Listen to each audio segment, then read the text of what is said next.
नमस्कार दोस्तों, मैं doctor Saurabh Jain, urologist and kidney transplant surgeon. मैं professor and head department of urology, Gandhi medical college Bhopal.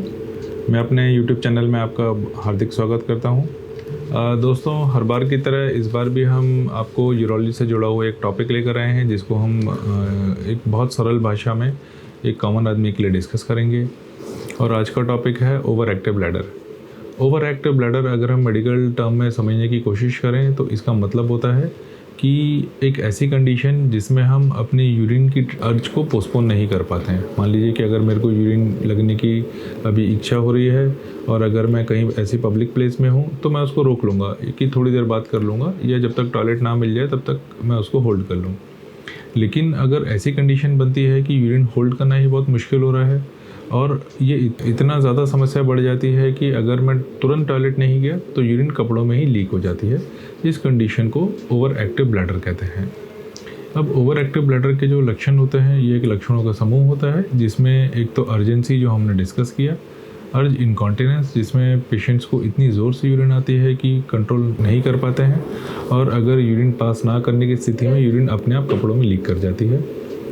दूसरी समस्या हो सकती है फ्रीक्वेंसी की, कि ऐसे मरीज़ों को फ्रीक्वेंसी भी रहती है कि पेशाब बार बार जाना, और दिन में 8 बार तक पेशाब जाना नॉर्मल माना गया है, लेकिन ऐसे पेशेंट्स कई बार 10 से 15 बार भी यूरिन दिन में पास करते हैं। नॉक्चूरिया जिसमें पेशेंट्स रात में एक बार सो जाएं तो उस नींद से बार बार पेशाब के लिए उठते हैं। तो ओवर एक्टिव ब्लैडर के ये लक्षण समूह हो सकते हैं, जिसमें फ्रीक्वेंसी, अर्जेंसी, नॉक्चूरिया इत्यादि को माना गया है। अब यह ओवर एक्टिव ब्लैडर कोई बीमारी नहीं है, ये बीमारी के लक्षण हैं। और ऐसा देखा गया है कि जैसे जैसे एज बढ़ती जाती है, ओवर एक्टिव ब्लैडर के इंसिडेंस बढ़ता जाता है। एक अमेरिकन स्टडी में पाया गया था कि 60 ईयर्स के बाद ऑलमोस्ट 30% मेल्स में और 40% फीमेल्स में ओवर एक्टिव ब्लैडर की समस्या आ सकती है।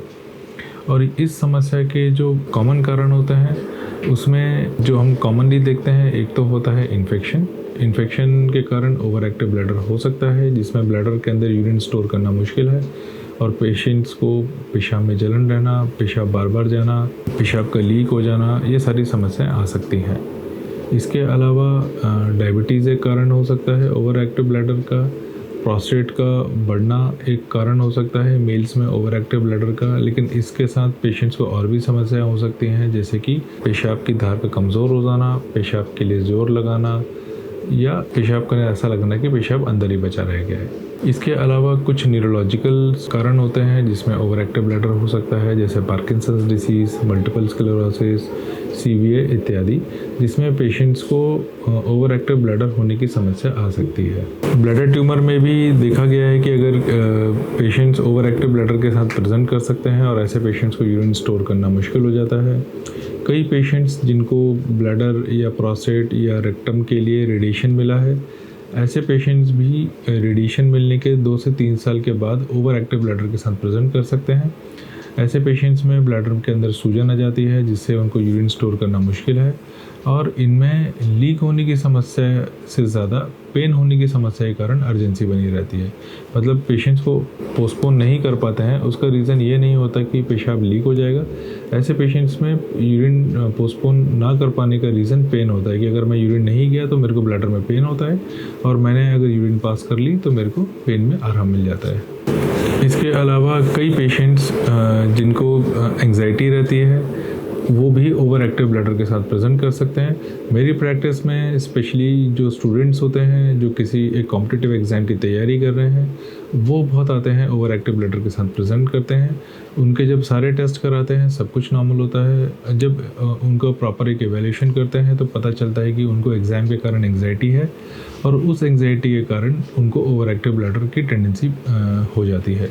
ऐसे पेशेंट्स को नॉर्मली जब काउंसल करते हैं और उनको एक एंटी एंग्जाइटी ड्रग देते हैं तो उनको ओवर एक्टिव ब्लैडर जो है वो ठीक हो जाता है। तो दोस्तों, अब हमने देखा कि इसके बेसिकली कारण क्या हो सकते हैं। इन कारण को एक एक करके रूल आउट करने के लिए आपका यूरोलॉजिस्ट कुछ टेस्ट कराता है, जिसमें सबसे इम्पॉर्टेंट होता है सोनोग्राफी करके देखना कि प्रोस्टेट का साइज़ क्या है, कहीं ब्लैडर में स्टोन तो नहीं है, कहीं ब्लैडर में ट्यूमर तो नहीं है, एक यूरिन का टेस्ट करा के देखना कि कहीं यूरिन के अंदर शुगर तो नहीं आ रहा है, यूरिन के अंदर इन्फेक्शन के फीचर्स तो नहीं है, यूरिन के अंदर कोई प्रोटीन लीक तो नहीं हो रहा है। इसके अलावा फिर एक यूरोफ्लोमेट्री का टेस्ट करके देखते हैं कि यूरिन की धार कैसी आ रही है। ब्लड के टेस्ट करके देखते हैं कहीं पेशेंट को डायबिटीज़ तो नहीं है, और या अगर पेशेंट ऑलरेडी डायबिटिक है तो उसका ब्लड शुगर कैसा कंट्रोल में है कि नहीं है।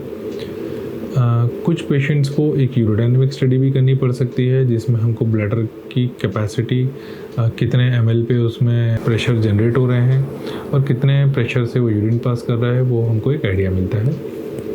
और अगर बहुत ज़रूरी हुआ तो एक सिस्टोस्कोपी करके देखना पड़ता है।